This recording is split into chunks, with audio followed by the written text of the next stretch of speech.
E se eu te dissesse que uma única pessoa poderia transformar um lugar inteiro de esperança em terror silencioso, em apenas 2 meses? O que você faria se descobrisse que sua própria filha, aquela que você criou e amou, tornou-se um monstro enquanto estava longe? Esta é a história real de transformação, redenção e segundas chances que aconteceu na Fazenda Santa Cruz em 1870.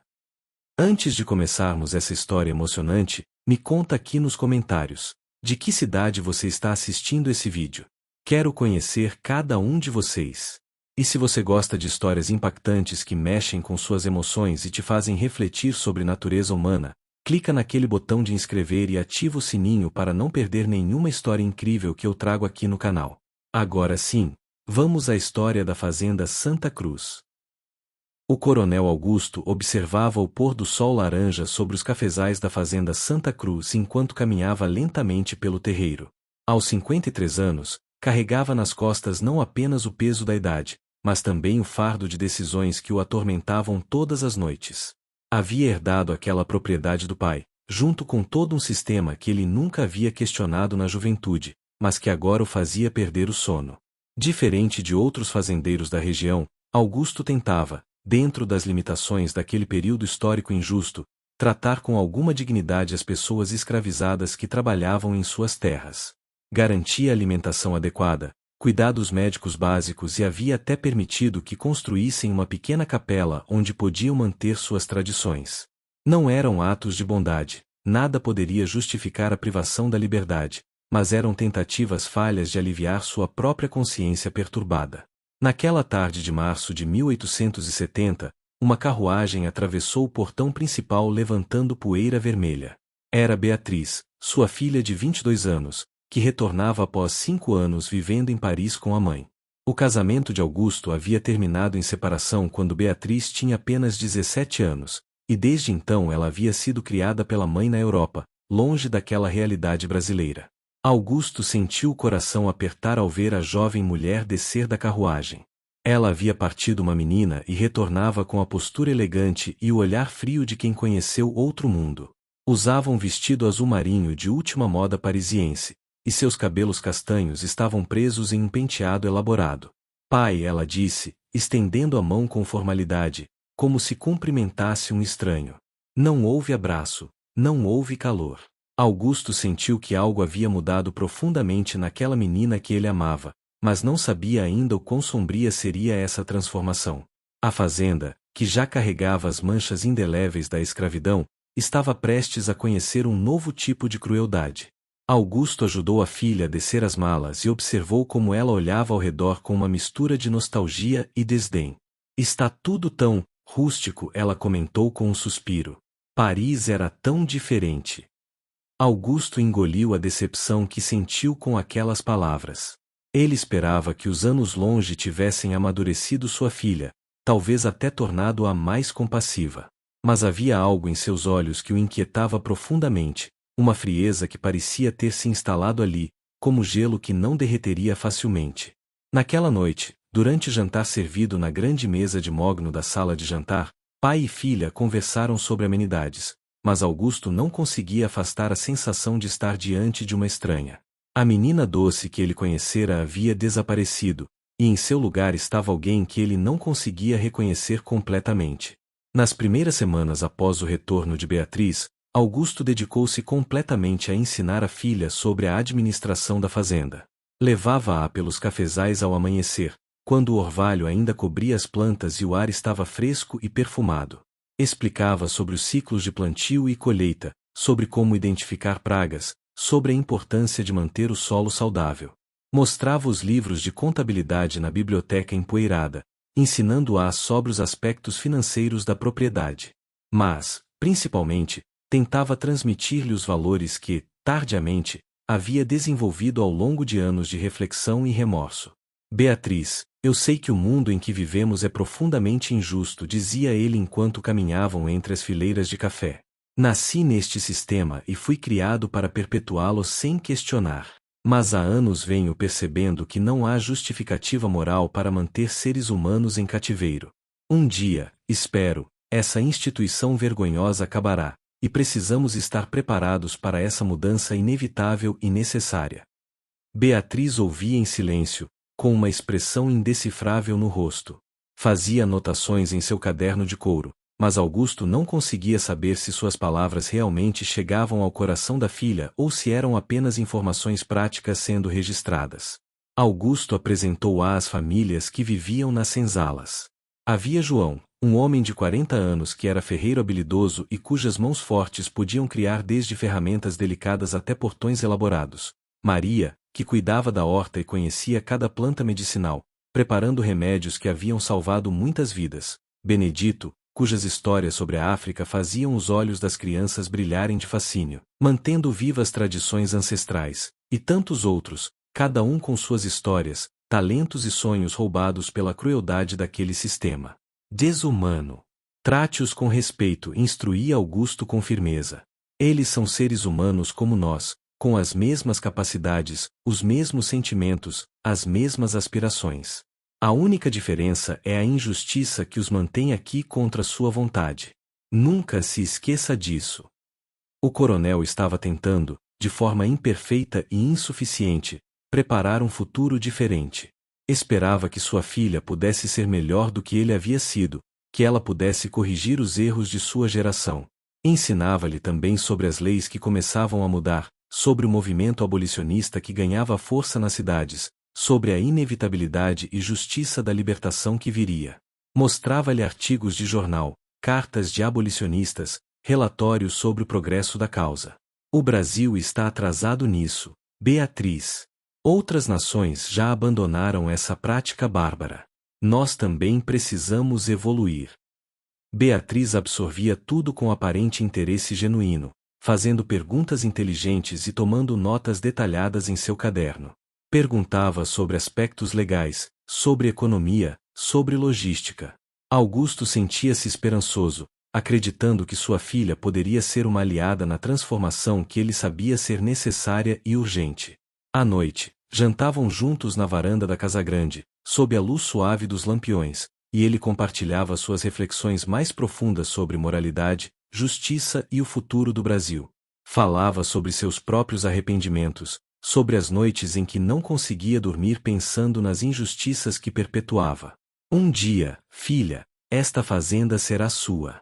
E espero que você a conduza com sabedoria e humanidade, até que possamos transformá-la completamente, libertando todos e criando um sistema justo de trabalho e remuneração digna.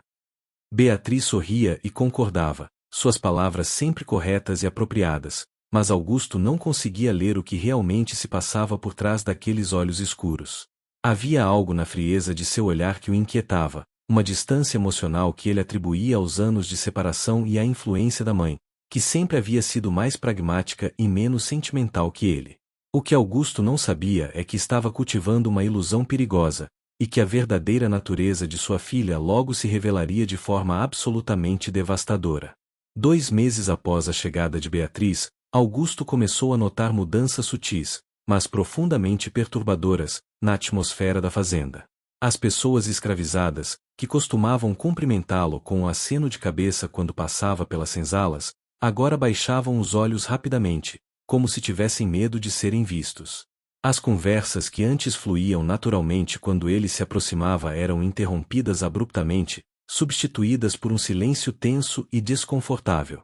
Até mesmo João, o ferreiro que sempre havia sido comunicativo e com quem Augusto costumava conversar longamente sobre técnicas de metalurgia e filosofia, tornará-se monossilábico e tenso, suas respostas curtas e evasivas.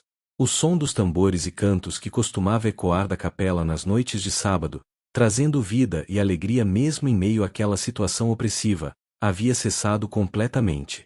Era como se um manto de medo tivesse descido sobre a fazenda, sufocando qualquer expressão de humanidade. Augusto não conseguia compreender o motivo dessa transformação sombria. Maria, a mulher que cuidava da horta e que sempre havia tido uma relação de relativa confiança com o coronel, evitava seu olhar como se ele fosse um estranho perigoso. Quando ele perguntou diretamente se estava tudo bem, se havia algo que ela precisasse contar, ela apenas murmurou um sim, senhor quase inaudível e voltou rapidamente ao trabalho, suas mãos tremendo enquanto arrancava ervas daninhas. Benedito, cujo filho pequeno havia sido tratado pelo médico que Augusto chamara às suas próprias custas quando a criança adoeceu gravemente de febre, também se fechará completamente. O homem que antes compartilhava histórias com entusiasmo agora apenas assentia em silêncio e se afastava o mais rápido possível. Havia algo de errado, profunda e terrivelmente errado, e o silêncio era mais eloquente que qualquer acusação direta. Augusto sentia-se como um estranho em sua própria fazenda, cercado por pessoas que pareciam temê-lo de uma forma que nunca haviam demonstrado antes. Era diferente do respeito nascido da hierarquia, era medo puro, visceral, o tipo de medo que faz as pessoas se encolherem e olharem por cima dos ombros constantemente. As crianças, que antes corriam e brincavam com alguma liberdade nos espaços entre as cabanas, agora ficavam quietas e imóveis quando adultos passavam perto. Era como se toda a alegria tivesse sido sugada da fazenda, deixando apenas um vazio opressivo. Durante as refeições, Augusto tentava conversar com Beatriz sobre suas observações. Você tem notado algo diferente? As pessoas parecem assustadas. Há um silêncio estranho, uma tensão no ar que não consigo explicar. Beatriz, com toda a calma do mundo, cortando delicadamente sua carne, respondia que não havia percebido nada de anormal, que talvez fosse apenas a época da colheita deixando todos mais cansados e focados no trabalho intenso. Ela mudava de assunto habilmente, perguntando sobre questões administrativas ou comentando sobre melhorias que poderiam ser feitas na casa grande, no celeiro, nos estábulos. Augusto queria acreditar nela, queria aceitar suas explicações racionais, mas seu instinto, afinado por anos de observação, dizia que algo estava fundamentalmente errado. Havia um padrão naquele medo, uma consistência que não podia ser explicada por simples cansaço. À noite, deitado em sua cama, Augusto ouvia o silêncio opressivo que havia substituído os sons de vida que costumavam emanar das senzalas, conversas baixas, risadas ocasionais, canções de ninar para as crianças. Agora havia apenas silêncio, quebrado ocasionalmente por soluços abafados que faziam seu coração se apertar. Era um silêncio de desespero absoluto, e ele ainda não sabia que sua própria filha era a arquiteta cruel daquele terror psicológico que havia se instalado como uma praga sobre a fazenda. Foi numa tarde chuvosa de junho que Augusto descobriu a verdade de forma brutal e inescapável. Ele havia retornado mais cedo do que o esperado de uma viagem à cidade vizinha, onde fora tratar de assuntos bancários e encontrar-se com seu advogado. A chuva forte que começara no meio do caminho o fizera apressar o retorno. Ao aproximar-se da fazenda, viu Beatriz perto do celeiro, longe da casa grande, numa área isolada onde raramente havia movimento a não ser durante a colheita.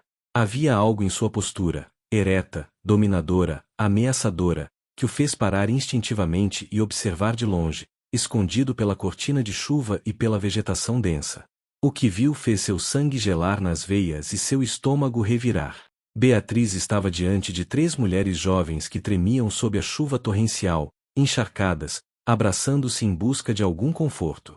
Sua filha as insultava com palavras cruéis que ele nunca imaginara ouvir saindo daquela boca, humilhando-as de formas que violavam toda a dignidade humana básica.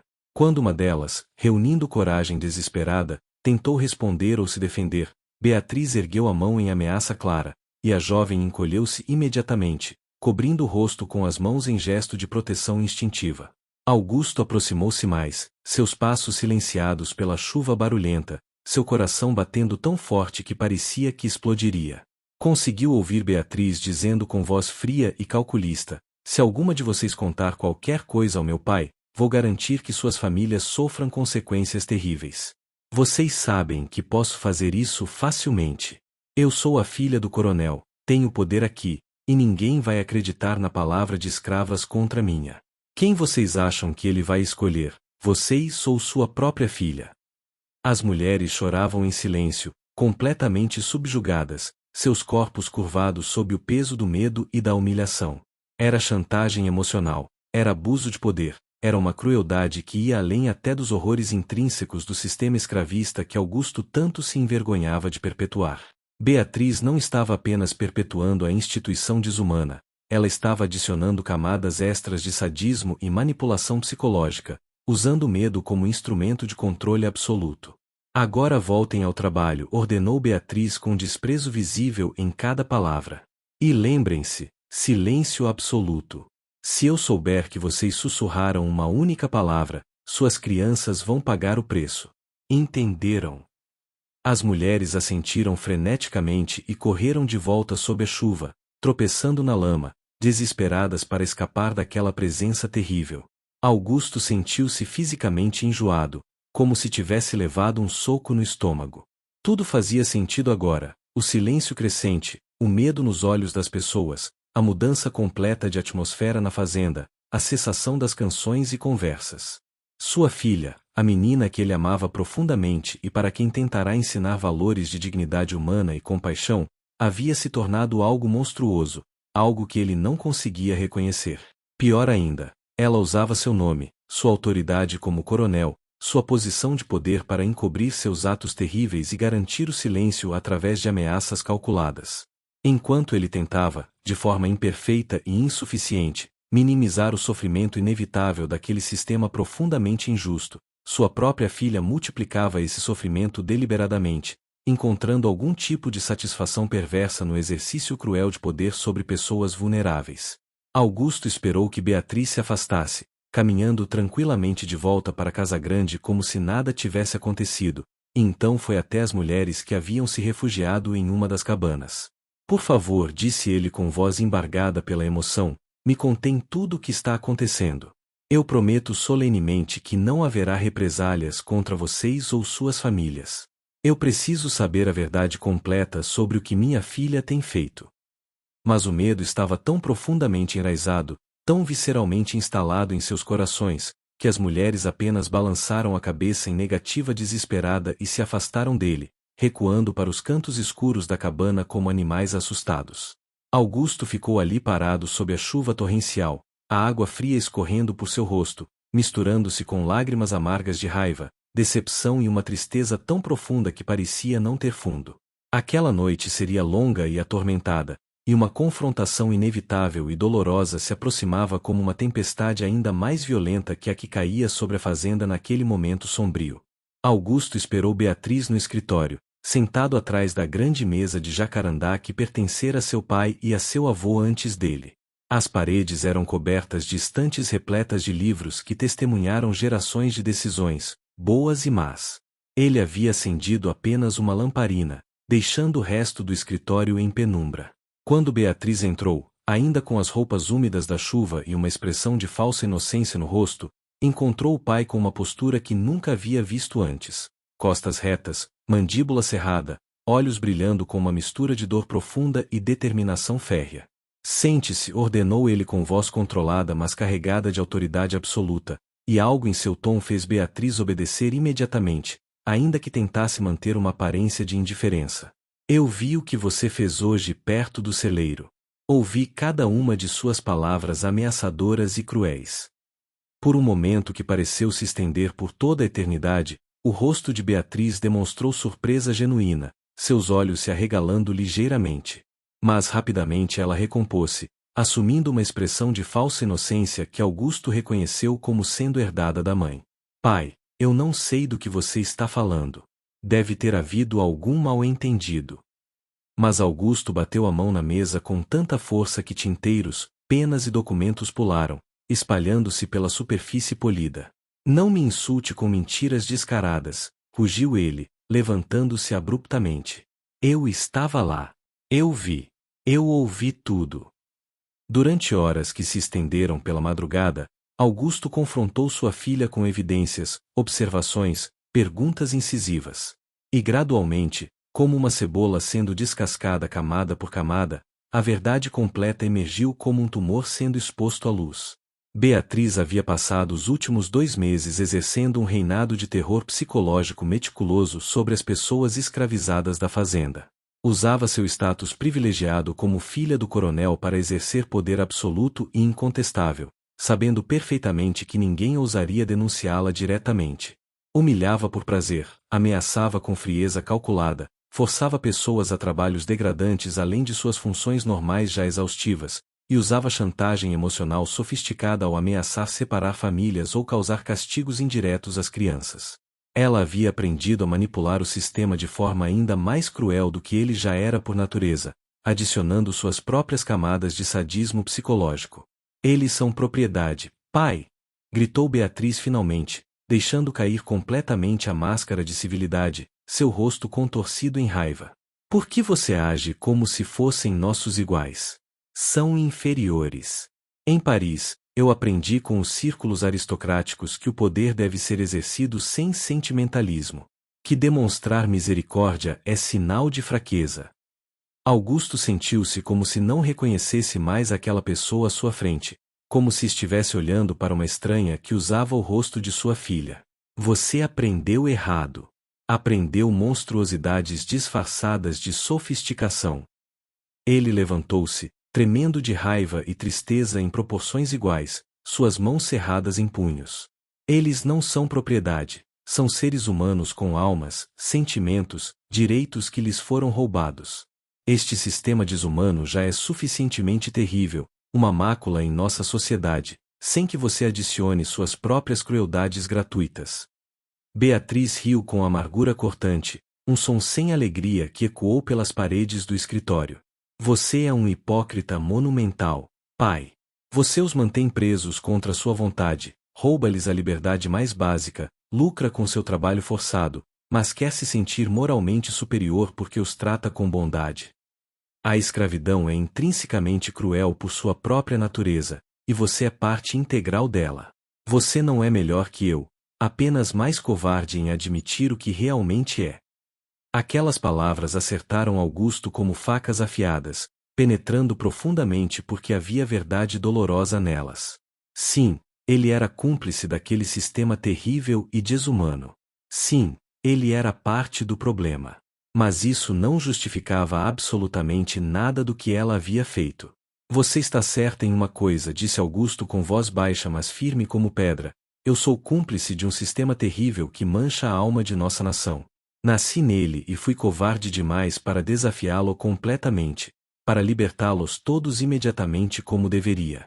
Mas pelo menos tenho consciência plena disso e tento, dentro de minhas limitações e covardia, minimizar o dano quando posso. Você, ao contrário, abraça a crueldade com entusiasmo perverso. Encontra prazer ativo no sofrimento alheio. E isso é infinitamente pior que qualquer coisa. Ele respirou fundo, recuperando a compostura. Você vai aprender, mesmo que seja através de um processo doloroso, o que significa respeitar a dignidade humana fundamental. Mesmo que eu tenha falhado terrivelmente em ensiná-la adequadamente quando era criança, não é tarde demais para que você mude. E você vai mudar. Beatriz olhou para o pai com desafio ardente nos olhos, mas algo no olhar inabalável dele, na determinação absoluta que via em sua postura, a fez perceber que ele estava falando completamente sério. Pela primeira vez desde que retornara da Europa, ela sentiu um lampejo de incerteza genuína, uma rachadura em sua armadura de arrogância. Augusto determinou que Beatriz seria privada imediatamente de todos os seus privilégios sem exceção. Ela seria transferida para um quarto simples nos fundos da Casa Grande, um espaço pequeno e espartano normalmente usado para armazenamento, sem luxos, sem decorações, sem confortos. Não haveria mais passeios, não haveria mais jantares elaborados servidos em porcelana fina, não haveria mais entretenimento de qualquer tipo. Todas as suas roupas finas importadas de Paris foram cuidadosamente guardadas em baús, exceto 3 vestidos simples de algodão, do tipo usado por mulheres trabalhadoras, sem adornos ou enfeites. Mais importante, ela passaria semanas em isolamento quase total, refletindo sobre suas ações, com apenas livros cuidadosamente selecionados para ler, volumes sobre filosofia moral, relatos autobiográficos escritos por pessoas escravizadas que conseguiram comprar sua liberdade ou escapar, textos abolicionistas apaixonados de escritores brasileiros e estrangeiros. Você lerá cada palavra de cada página, disse Augusto com firmeza absoluta. E depois escreverá ensaios detalhados sobre o que aprendeu, sobre o que sentiu. Este não é um castigo caprichoso para satisfazer minha raiva, é uma oportunidade última de transformação moral que você não terá novamente se desperdiçar. Nos primeiros dias do isolamento, Beatriz reagiu exatamente como Augusto esperava, com raiva explosiva e ressentimento profundo. Recusava-se a comer as refeições simples que lhe eram servidas, jogava os livros longe com violência, Gritava pela pequena janela gradeada acusações e insultos. Exigia ser libertada, ameaçava escrever para a mãe em Paris, prometia vingança. Mas Augusto manteve-se absolutamente firme em sua resolução, visitando-a diariamente para conversas difíceis e dolorosas onde a confrontava metodicamente com as consequências reais de suas ações sobre vidas reais de pessoas reais. Ele trouxe João, o ferreiro de mãos calejadas, para contar diretamente a Beatriz como seu filho de apenas 8 anos havia sido ameaçado por ela, como a criança agora tinha pesadelos todas as noites e acordava chorando.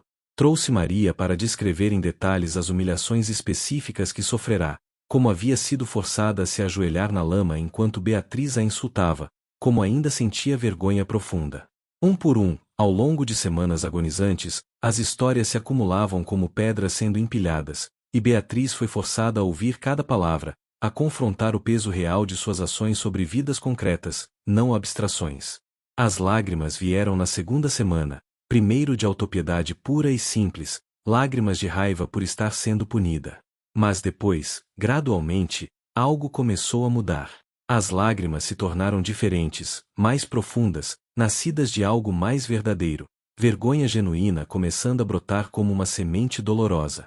Augusto percebeu a mudança real quando Beatriz começou a fazer perguntas completamente diferentes. Não mais perguntas defensivas ou desafiadoras tentando justificar suas ações, mas questionamentos sinceros nascidos de confusão real. Como eu pude fazer isso? Como eu me tornei essa pessoa terrível? O que aconteceu comigo em Paris que me transformou assim? Ela começou a ler os livros vorazmente, com fome verdadeira de entendimento, sublinhando passagens importantes, escrevendo notas extensas nas margens, preenchendo cadernos inteiros com reflexões. Os ensaios que produzia, inicialmente superficiais e mecânicos, começaram a mostrar uma luta interna real e profunda, uma pessoa genuinamente tentando reconciliar o monstro que havia se tornado com a pessoa que vagamente lembrava ter sido e que ainda poderia ser.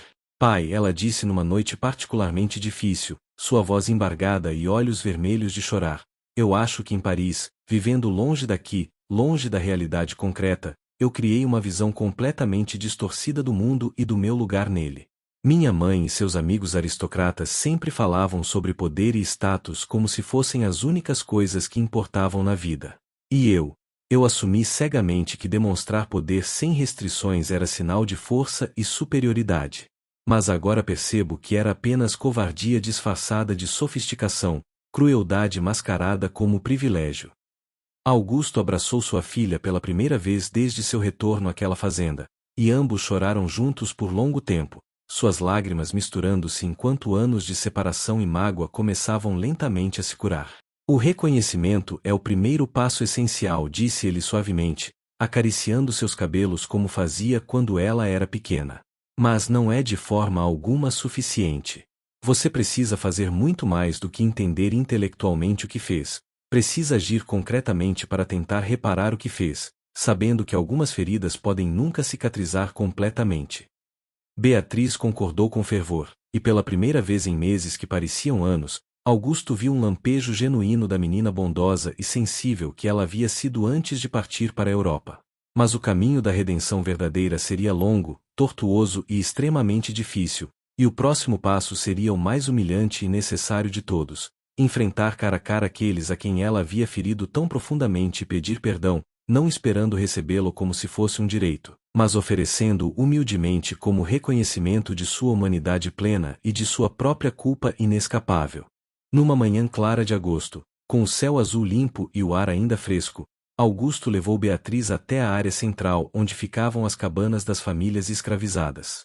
Ela estava visivelmente nervosa, as mãos tremendo incontrolavelmente, o rosto pálido como papel, suor frio descendo por suas têmporas apesar do clima ameno.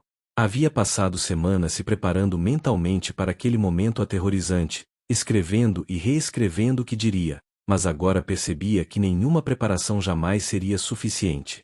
Como pedir desculpas adequadamente por atos tão cruéis e deliberados? Como esperar ou mesmo pedir perdão de pessoas que ela havia humilhado, ameaçado e atormentado psicologicamente? Augusto havia convocado todos para se reunirem, homens, mulheres, crianças, e o silêncio era denso e carregado quando pai e filha chegaram. Os olhares direcionados a eles eram de desconfiança profunda, medo ainda presente, e em alguns casos, raiva contida que pulsava visível. Beatriz deu um passo trêmulo à frente, suas pernas mal conseguindo sustentá-la, sentindo que poderia desabar a qualquer momento. Eu não tenho direito de pedir que me ouçam, começou ela, sua voz quebrando na primeira palavra. Não tenho direito de estar aqui diante de vocês depois de tudo que fiz. Mas vim porque preciso que saibam que eu sei exatamente o que fiz. Entendo agora a gravidade e a monstruosidade de minhas ações. Ela respirou fundo, lutando contra o impulso de fugir. Abusei do poder que me foi dado pelo simples acidente de nascimento. Usei-o de forma covarde e cruel para humilhá-los, para ameaçá-los, para tornar suas vidas ainda mais difíceis do que já eram neste sistema desumano. Usei suas crianças como instrumentos de chantagem. Violei sua dignidade repetidamente, deliberadamente, encontrando satisfação perversa nisso. Lágrimas desciam abundantemente por seu rosto agora, mas ela não as limpou, sentindo que não tinha direito nem a esse pequeno conforto. Não tenho desculpas que justifiquem o que fiz. Não havia razão, nenhuma provocação, nenhuma circunstância atenuante para minhas ações além da crueldade pura e do abuso de poder. Eu estava profunda, terrível, completamente errada. E carregarei a vergonha disso pelo resto de minha vida. Uma por uma, com a voz cada vez mais embargada, Beatriz dirigiu-se especificamente às pessoas que havia ferido de forma mais direta e cruel. Para Maria, ela disse: você que cuida desta terra com tanto cuidado e conhecimento, que cura os doentes com suas plantas, e eu a tratei como se fosse menos que o pó sob meus pés. Forcei você a se ajoelhar na lama e a ouvir insultos imperdoáveis. Me desculpe profundamente, ainda que minhas palavras sejam inadequadas. Para João, ela continuou: seu filho, uma criança inocente de apenas 8 anos, merecia proteção e segurança, e eu deliberadamente o usei como instrumento de ameaça para controlar você através do medo. Não há palavras em nenhum idioma que possam expressar adequadamente minha vergonha e meu arrependimento. Para Benedito, cuja dignidade ela havia tentado destruir, suas histórias sobre a África, suas tradições ancestrais que mantêm viva a memória e a identidade de seu povo, deveriam ser honradas e preservadas, e eu cruelmente tentei silenciá-las através de ameaças e intimidação. Perdoe-me, se um dia puder encontrar em seu coração essa generosidade que eu certamente não mereço. O silêncio que seguiu suas palavras era absolutamente ensurdecedor, pesado como chumbo. Ninguém respondia, ninguém se movia, e Beatriz não esperava que respondessem ou a perdoassem. Ela havia feito o que precisava ser feito, reconhecer publicamente e sem reserva sua culpa, sem esperar absolvição fácil ou conforto emocional, sem tentar minimizar a gravidade de seus atos. Estava preparada para carregar aquele peso e começar o longo, talvez impossível, caminho de redenção. Então, algo completamente inesperado aconteceu que fez Beatriz levantar os olhos. Maria deu um passo hesitante à frente, suas mãos calejadas entrelaçadas nervosamente. Sim, a Beatriz, disse ela com voz firme, mas não sem uma gentileza surpreendente. Não posso dizer que perdoo, não ainda. A dor que a senhora causou é muito profunda, muito recente. As feridas ainda sangram. Ela pausou, escolhendo cuidadosamente suas palavras. Mas vejo que a senhora está tentando mudar, que reconhece o mal que fez. E isso é mais do que a maioria algum dia faz. Outras pessoas começaram a sentir lentamente, alguns com lágrimas nos olhos. Talvez com tempo, continuou Maria, e com ações que correspondam a essas palavras, possamos encontrar um caminho juntos. Mas vai demorar. Vai precisar de mais que palavras, por mais sinceras que sejam. Beatriz assentiu veementemente, suas lágrimas caindo com ainda mais força. Eu entendo perfeitamente. Não espero perdão rápido ou fácil. Vou passar cada dia tentando demonstrar através de ações concretas que mudei verdadeiramente. João também se manifestou, sua voz profunda ressoando: meu filho ainda tem pesadelos, sim há. Mas talvez, vendo a senhora mudar, ele possa aprender que pessoas podem se transformar, que erros podem ser reconhecidos. Isso seria uma lição valiosa. Augusto, observando tudo de um pouco mais longe, sentiu uma emoção avassaladora. Aquelas pessoas, que haviam sofrido tanto, estavam mostrando uma capacidade de humanidade e generosidade que a maioria dos senhores de escravos jamais demonstraria. Era uma lição poderosa sobre quem realmente possuía nobreza de caráter. Beatriz permaneceu ali por horas naquele dia, não como a filha do coronel exercendo poder, mas como uma pessoa humilde pedindo a chance de se redimir. Ouviu mais histórias sobre como suas ações haviam afetado cada família, cada indivíduo. Ouviu sobre o medo que havia instalado, sobre as noites de insônia, sobre como havia destruído a pequena paz que aquelas pessoas conseguiam construir mesmo em circunstâncias tão adversas. E ela absorveu tudo, cada palavra como uma lança necessária em seu coração. Quando finalmente retornou à casa grande ao anoitecer, estava exausta física e emocionalmente, mas também transformada de uma forma que nunca imaginara ser possível. Augusto colocou a mão em seu ombro. Este foi apenas o começo, disse ele suavemente. A redenção verdadeira virá através de anos de ações consistentes, não de um único momento de pedido de desculpas.